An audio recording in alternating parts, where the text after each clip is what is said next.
Well, it's a very important subject, but it's one that's effectively been taboo in Gibraltar until only this year. And as it's a new and sensitive debate, we wanted to approach it carefully and fairly, and above all, first of all, to allow the audience to hear from the women whose lives have been affected personally by abortion or by the lack of it. How did GBC choose interviewees for tonight's programme?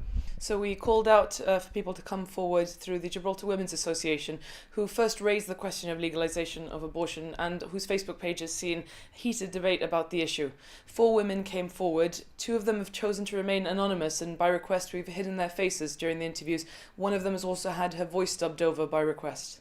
Given that abortion is illegal in almost all circumstances in Gibraltar, have tonight's interviewees taken any risks by speaking to GBC? Well, we sought legal advice as to whether a woman who admits to having had an abortion outside Gibraltar could be prosecuted for this in Gibraltar. The answer that we had is that there's nothing in the Crimes Act that could see a woman punished for having an abortion outside of Gibraltar, for acts undertaken outside this jurisdiction. However, attempts to procure an abortion from within Gibraltar could theoretically be punishable. The Crimes Act defines abortion as child destruction, which in law carries a penalty of life imprisonment, unless it's proven that this was done only to preserve the life of the mother. That's the one circumstance under which abortion is allowed in Gibraltar.